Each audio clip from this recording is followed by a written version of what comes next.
ಅಖಂಡ ಕರ್ನಾಟಕ ಬಂದ್ಗೆ ಕರೆ ಕೊಡಲಾಗಿದೆ. ಶಾಲೆ ಮತ್ತು ಕಾಲೇಜು ರಜೆ ವಿಚಾರಕ್ಕೆ ಸಂಬಂಧಪಟ್ಟಂತೆ ನಿನ್ನೆ ಮಧು ಬಂಗಾರಪ್ಪ ಅವರು ಒಂದು ಸ್ಟೇಟ್ಮೆಂಟ್ ಅನ್ನು ಕೊಟ್ಟರು. ಸಂಜೆ ಎಕ್ಸಾಮ್ಸ್ ಇದೆ, ಹಿಂಗಾಗಿ ನಾವು ಯಾವುದೇ ರೀತಿಯಲ್ಲಿ ಬಂದ್ ವಿಚಾರವಾಗಿ ಡಿಸಿಷನ್ ಅನ್ನ ತಗೊಳ್ತಾ ಇಲ್ಲ ಅನ್ನೋದನ್ನ ಹೇಳಿದ್ರು. ಅಂದ್ರೆ ಶಾಲಾ ಕಾಲೇಜುಗಳಿಗೆ ರಜೆ ಕೊಡೋದು, ಎಕ್ಸಾಮ್ ದಿನಾಂಕವನ್ನ ಮುಂದೂಡೋದು ಆ ಥರದ್ದು ಯಾವುದು ಮಾಡಲ್ಲ ಅಂತ ಹೇಳಿದ್ರು.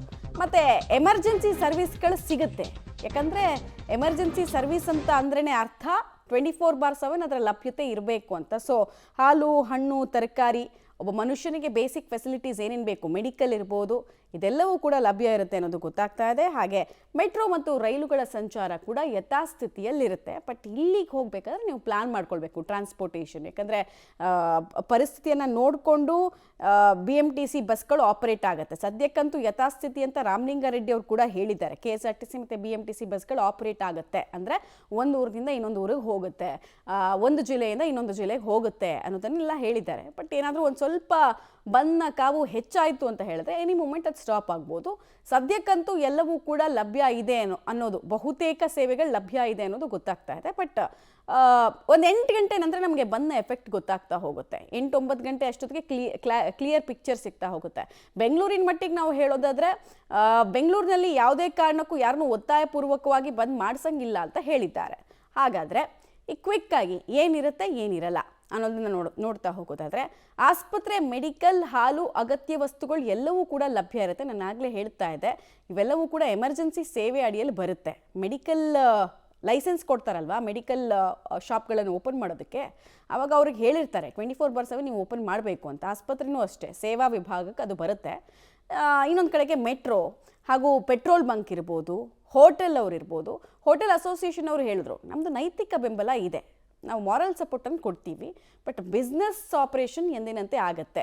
ಯಾಕಂದರೆ ಗ್ರಾಹಕರು ತುಂಬ ಜನ ಇರ್ತಾರೆ, ತುಂಬ ಜನ ಹೋಟೆಲ್ ತಿಂಡಿಗಳ ಮೇಲೆ ಡಿಪೆಂಡ್ ಆಗಿದ್ದಾರೆ, ಅವರಿಗೆಲ್ಲ ನಾವು ಅನ್ಯಾಯ ಮಾಡ್ದಂಗೆ ಆಗ್ಬಿಡುತ್ತೆ, ಹೀಗಾಗಿ ನಾವು ಕ್ಲೋಸ್ ಮಾಡೋದಕ್ಕೆ ಅವಕಾಶ ಕೊಡ್ತಾ ಇಲ್ಲ ಅಂತ ಹೇಳಿದ್ರು. ಸೊ ಹೋಟೆಲ್ ಓಪನ್ ಇರುತ್ತಾ ಅನ್ನೋ ಪ್ರಶ್ನೆಗೆ ಉತ್ತರ ಇರುತ್ತೆ. ಮತ್ತು APMC ಮಾರ್ಕೆಟ್ಗಳು ಕೂಡ ಅಷ್ಟೇ, ಯಾಕಂದರೆ ಬೀದಿ ಬದಿ ವ್ಯಾಪಾರಿಗಳು ನೋಡಿ ಒಂದಕ್ಕೊಂದು ಇಂಟರ್ಲಿಂಕ್ಡ್ ಇರುತ್ತೆ. ಬೀದಿ ಬದಿ ವ್ಯಾಪಾರಿಗಳ ಸಂಘದವರು ಅರ್ಧಕ್ಕರ್ಧ ಜನ ನಾವು ಎಂದಿನಂತೆ ವ್ಯಾಪಾರ ಮಾಡ್ತೀವಿ ಅಂತ ಹೇಳಿದ್ದಾರೆ, ಇನ್ನರ್ಧ ಜನ ನೋಡೋಣ ಪರಿಸ್ಥಿತಿ ನೋಡಿಕೊಂಡು ಅಂತ ಹೇಳಿದ್ದಾರೆ. ಹೀಗಾಗಿ APMC ಮಾರ್ಕೆಟ್ಗಳು ಓಪನ್ ಇರುತ್ತೆ, ವ್ಯಾಪಾರಕ್ಕೆ ಅಂತ ಬರೋರು ಕೊಂಡು ಹೋಗ್ಬೋದು ವಸ್ತುಗಳನ್ನು ಅನ್ನೋದು ಗೊತ್ತಾಗ್ತಾ ಇದೆ. ಹಾಗೆ ಏಷ್ಯಾದ ಅತಿ ದೊಡ್ಡ ಕೈಗಾರಿಕಾ ಪ್ರದೇಶವಾಗಿರುವಂತಹ ಪೀಣ್ಯ ಕೈಗಾರಿಕಾ ಪ್ರದೇಶ ಕೂಡ ಓಪನ್ ಇರುತ್ತೆ. ಕಾರ್ಮಿಕರಿಗೆ ಯಾವುದೇ ರೀತಿಯಾಗಿ ರಜೆ ಅಥವಾ ವಿನಾಯಿತಿಯನ್ನು ಕೊಟ್ಟಿಲ್ಲ. ಇವತ್ತು ಅಟೆಂಡ್ ಆಗಬಾರ್ದು, ಕ್ಲೋಸ್ ಇರುತ್ತೆ ಅಂತದ್ದು ಏನು ಕೂಡ ಹೇಳಿಲ್ಲ. ಹೀಗಾಗಿ ಇಂಡಸ್ಟ್ರಿಯಲ್ ಸೇವೆ, ಇಂಡಸ್ಟ್ರಿಯಲ್ ಸೆಕ್ಟರ್ ಏನಿದೆ ಅದು ಕಾರ್ಯವನ್ನು ಯಥಾ ಪ್ರಕಾರ ನಿರ್ವಹಿಸುತ್ತೆ ಅನ್ನೋದು ಗೊತ್ತಾಗ್ತಾ ಇರುವಂತಹ ವಿಚಾರ. ಏನಿರುತ್ತೆ ಅನ್ನೋ ಡೀಟೇಲ್ಸ್ ಇದು.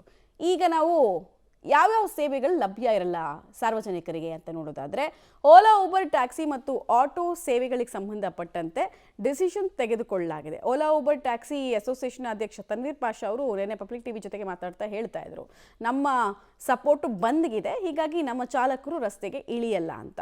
ಆಟೋದವರು ಅಷ್ಟೇ, ಈ ಆದರ್ಶ ಆಟೋ ಯೂನಿಯನ್ ಇದಾರಲ್ಲ ಅದರಲ್ಲೇ ಎರಡು ಟೈಪ್ ಬರುತ್ತೆ, ಒಂದು ಪೀಸ್ ಆಟೋ, ಇನ್ನೊಂದು ಆದರ್ಶ ಆಟೋ ಯೂನಿಯನ್ನು. ಸೊ ಅವ್ರು ಹೇಳಿದ್ರು ನಮ್ಮ ಜೊತೆಗೆ 12,000 ಚಾಲಕರಿದ್ದಾರೆ, ನಾವು ಬಂದ್ಗೆ ಸಪೋರ್ಟನ್ನು ಕೊಡ್ತೀವಿ ಅಂತ. ಓಕೆ, ಇವಾಗ ನೀವು ದೃಶ್ಯಾವಳಿಗಳನ್ನು ಗಮನಿಸ್ತಾ ಇದ್ದೀರಲ್ಲ, ಇದು ಬೆಳ್ಳಂಬೆಳಗ್ಗೆನೆ ಫೀಲ್ಡಿಗಿಳಿದಿದ್ದಾರೆ ಕನ್ನಡ ಪರ ಸಂಘಟನೆಯ ಹೋರಾಟಗಾರರು. ಬಸ್ಗಳನ್ನು ತಡೆದು ತಮ್ಮ ಪ್ರತಿಭಟನೆಯನ್ನು ನಡೆಸ್ತಾ ಇದ್ದಾರೆ. KSRTC ಡಿಪೋ ಆವರಣದಲ್ಲಿ ಕಂಡು ಬರ್ತಾ ಇರುವಂತಹ ದೃಶ್ಯ ಇದು. ಬೆಳಗ್ಗೆನೆ ಅಲ್ಲಿ ಕನ್ನಡ ಪರ ಸಂಘಟನೆಯ ಹೋರಾಟಗಾರರು ಬಂದಿದ್ದಾರೆ. ಬಂದು ರಸ್ತೆಯನ್ನು ತಡೆಯೋದ್ರ ಮೂಲಕ ತಮ್ಮ ಆಕ್ರೋಶವನ್ನು ಹೊರಹಾಕ್ತಾ ಇದ್ದಾರೆ. ಸೊ ಬೆಳಗ್ಗಿನಿಂದಲೇ ಮೈಸೂರಿನಲ್ಲಿ ಸಾರ್ವಜನಿಕರಿಗೆ ಬಂದ್ನ ಬಿಸಿ ತಡ್ತಾ ಇದೆಯಾ ಅನ್ನೋದು ಕುತೂಹಲ. ಯಾಕಂದರೆ ನಾನು ಆಗಲೇ ಹೇಳ್ತಾ ಇದ್ದೆ ನಿಮಗೆ, ಜಿಲ್ಲೆಗಳಿಂದ KSRTC ಬಸ್ಗಳು ಆಪರೇಟ್ ಆಗುತ್ತೆ ಅಂತ. ಬಟ್ ಅದನ್ನು ತಡೆಯುವಂತಹ ಪ್ರಯತ್ನ ಆರಂಭಿಕ ಹಂತದಲ್ಲಂತೂ ಆಗ್ತಾ ಇರೋದನ್ನು ನೀವು ಗಮನಿಸ್ತಾ ಇದ್ದೀರಾ.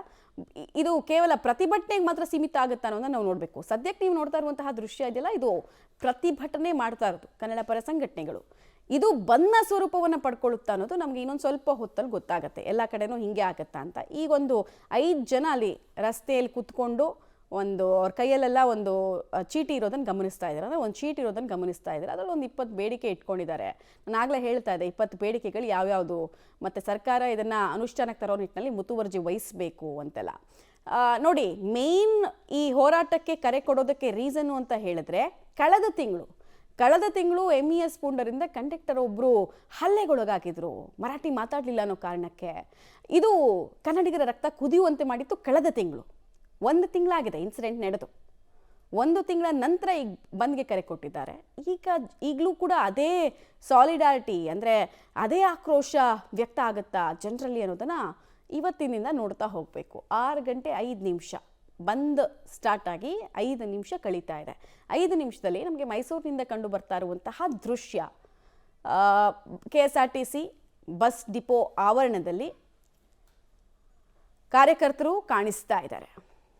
ಓಕೆ, ಡೀಟೇಲ್ಸ್ ಕೊಡ್ತಾರೆ. ನೇರ ಸಂಪರ್ಕದಲ್ಲಿ ಜಾಯ್ನ್ ಆಗ್ತಾ ಇದ್ದಾರೆ KP ನಾಗರಾಜ್. ಸಮಯ 6:05ಕ್ಕೆ ನಾವು ನೋಡ್ತಾ ಇದ್ದೀವಿ ಕನ್ನಡ ಪರ ಹೋರಾಟಗಾರರು ಫೀಲ್ಡ್ಗೆ ಇಳಿದಿರುವಂತಹ ದೃಶ್ಯ. ಸೊ ಬನ್ನ ಸ್ವರೂಪ ಈಗಿನಿಂದಲೇ ಕಾಣಿಸ್ತಾ ಇದೆ ಅಥವಾ ಇದು ಆರಂಭಿಕ ಹಂತದಲ್ಲಿ ಪ್ರತಿಭಟನೆಗೆ ಮಾತ್ರ ಸೀಮಿತ ಆಗ್ತಾ ಇದೆ ಅನ್ನೋದು ಪ್ರಶ್ನೆ. ಮಮತಾ, ಬಹುತೇಕ ಇವತ್ತು ಪ್ರತಿಭಟನೆಗೆ ಅಷ್ಟೇ ಸೀಮಿತವಾಗುವಂಥದ್ದು.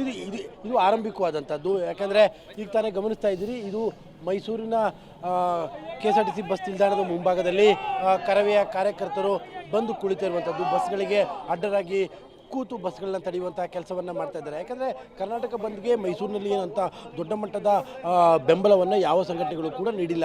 ಕೆಲವು ಕನ್ನಡ ಪರ ಸಂಘಟನೆಗಳು ಮಾತ್ರ ಬಂದ್ಗೆ ಬೆಂಬಲವನ್ನು ನೀಡಿರುವಂಥದ್ದು. ಈಗ ಸದ್ಯಕ್ಕೆ ಆರಂಭದಲ್ಲಿ ಇವತ್ತು ಬೆಳಗ್ಗೆ ಕೆಲವೊಂದಿಷ್ಟು ಕನ್ನಡ ಪರ ಸಂಘಟನೆಗಳ ಕಾರ್ಯಕರ್ತರು ಬಂದು ಬಸ್ಗಳನ್ನು ತಡೆಯುವಂಥ ಕೆಲಸವನ್ನು ಮಾಡ್ತಾ ಇದ್ದಾರೆ. ತಾವೀಗ ಗಮನಿಸ್ತಾ ಇರುವಂಥದ್ದು ಇದು ಮೈಸೂರಿನ ಗ್ರಾಮಾಂತರ ಬಸ್ ನಿಲ್ದಾಣದ ದೃಶ್ಯಾವಳಿಗಳು. ಮಮತಾ, ಮೈಸೂರಿನಲ್ಲಿ ಬಹುತೇಕ ಯಾವ ಕಾರ್ಮಿಕ ಸಂಘಟನೆಗಳಿರ್ಬೋದು ಅಥವಾ ಆಟೋ ಚಾಲಕರ ಸಂಘ ಇರ್ಬೋದು, ಜೊತೆಗೆ ಹೋಟೆಲ್ ಮಾಲೀಕರ ಸಂಘ ಇರ್ಬೋದು ಅಥವಾ ವರ್ತಕರ ಸಂಘ ಇರ್ಬೋದು, ಹೀಗೆ ಯಾವ ಸಂಘಗಳು ಕೂಡ ಬಂದ್ಗೆ ಬೆಂಬಲವನ್ನು ನೀಡಿಲ್ಲ. ಕೇವಲ ನೈತಿಕವಾದಂತಹ ಬೆಂಬಲವನ್ನು ಮಾತ್ರ ನೀಡಿರುವಂಥದ್ದು. ಕೆಲವು ಕನ್ನಡ ಪರ ಸಂಘಟನೆಗಳು ಮಾತ್ರ ಈ ಒಂದು ಬಂದ್ಗೆ ಬೆಂಬಲವನ್ನು ನೀಡಿದ್ದಾವೆ. ಹಾಗಾಗಿ ಆ ಒಂದು ಕರ್ನಾಟಕ ರಕ್ಷಣಾ ವೇದಿಕೆಯ ಶ್ರೀರಾಮೇಗೌಡರ ಬಣದ ಕಾರ್ಯಕರ್ತರು ಈಗ ಮೈಸೂರಿನ ಗ್ರಾಮಾಂತರ ಬಸ್ ನಿಲ್ದಾಣದ ಮುಂಭಾಗಕ್ಕೆ ಬಂದು ಬಸ್ಗಳನ್ನು ತಡೆದಿದ್ದಾರೆ. ಈಗ ತಾತ್ಕಾಲಿಕವಾಗಿ ಈಗ ಬಸ್ಗಳ ಸಂಚಾರ ಅಂದರೆ ಮೈಸೂರಿನಿಂದ ಬೆಂಗಳೂರಿಗೆ ಹೊರಡುವಂತಹ ಬಸ್ಗಳ ಸಂಚಾರ ಸದ್ಯಕ್ಕೆ ತಾತ್ಕಾಲಿಕವಾಗಿ ಸ್ಥಗಿತವಾಗಿದೆ. ಬಂದಿನ ಸ್ವರೂಪಗಳನ್ನ ಗಮನಿಸ್ತಾ ಹೋದರೆ ಬಹುತೇಕ ಮೈಸೂರಿನಲ್ಲಿ ಬಂದ್ ಯಶಸ್ವಿಯಾಗುವಂಥದ್ದು ಬಹಳ ಕಡಿಮೆ ಇದೆ. ಯಾಕಂದರೆ ಬಹಳಷ್ಟು ಸಂಘಟನೆಗಳು ಬೆಂಬಲವನ್ನು ನೀಡಿಲ್ಲ, ಕೇವಲ ನೈತಿಕವಾದಂಥ ಬೆಂಬಲವನ್ನು ಮಾತ್ರ ನೀಡಿದ್ದಾರೆ. ಹೀಗಾಗಿ ಇದು ಆರಂಭಿಕವಾದಂಥ ತದನಂತರದಲ್ಲಿ ಯಾವ ರೀತಿಯಾದಂಥ ಬೆಳವಣಿಗೆಗಳು ಆಗುತ್ತೆ ಅನ್ನುವಂಥದ್ರ ಆಧಾರದ ಮೇಲೆ ಮುಂದಿನ ಬಂದಿನ ಪರಿಣಾಮಗಳನ್ನು ನಿರ್ಧರಿಸಬಹುದು. ಮಮತಾ, KP ನಾಗರಾಜ್, ಅಲ್ಲಿ ಪ್ರತಿಭಟನೆ ಮಾಡ್ತಾ ಇರುವಂತಹ ಜನರನ್ನ ಮಾತಾಡಿಸಬಹುದಾ ಅಂತ ಹೋರಾಟಗಾರರು ಏನ್ ಹೇಳ್ತಾರೆ, ಮತ್ತೆ ಹೋರಾಟದ ಸ್ವರೂಪ ಮೈಸೂರಿನಲ್ಲಿ ಹೆಂಗೆ ಇಟ್ಕೊಂಡಿದ್ದಾರೆ ಆ ಪ್ರಶ್ನೆನ ಅವ್ರಿಗೆ ಪಾಸ್ ಮಾಡಿದ್ರೆ. ಓಕೆ ನಾನು ಮಾತಾಡಿಸ್ತಾ ಹೋಗ್ತೀನಿ. ಪ್ರಮುಖವಾಗಿ ಇವತ್ತು ಬೆಳಿಗ್ಗೆ ಬಂದು ಬಸ್ಗಳನ್ನ ತಡೀತಾ ಇದ್ರಿ, ಯಾವ ರೀತಿ ಅಂತ ಪ್ರತಿಕ್ರಿಯೆ ವ್ಯಕ್ತವಾಗ್ಬೋದು ಸರ್? ನೋಡಿ, ಇವತ್ತು ಏನು ಮಹಾರಾಷ್ಟ್ರದಲ್ಲಿ ನಮ್ಮ ಕರ್ನಾಟಕದ ಬಸ್ ನಿರ್ವಾಹಕರು ಮತ್ತು ಚಾಲಕರನ್ನ ಮಸಿ ಬಳಿದು ಅಲ್ಲಿಂದ ಹೊಡೆದು ಓಡಿಸಿದ್ದಾರೆ. ಅದು ವಿರುದ್ಧವಾಗಿ ನಾವು ಇಲ್ಲಿ ಬಂದು ನಿಂತ್ಕೊಂಡ್ರೆ KSRTC ವಿಭಾಗದವರು ಈಗಾಗಲೇ ಬೆಂಗಳೂರಿಗೆ ಮತ್ತು ಎಲ್ಲ ಕಡೆ ಸಂಚಾರ ಮಾಡಲಿಕ್ಕೆ ವ್ಯವಸ್ಥೆಗಳು ಮಾಡ್ತಾ ಇದ್ದಾರೆ. ಇದನ್ನು ಕರ್ನಾಟಕ ರಕ್ಷಣಾ ವೇದಿಕೆ ಪರವಾಗಿ ನಾವು ಇದನ್ನು ಖಂಡಿಸ್ತೇವೆ. ಈ ರೀತಿ ಆಗ್ಕೂಡ್ದು.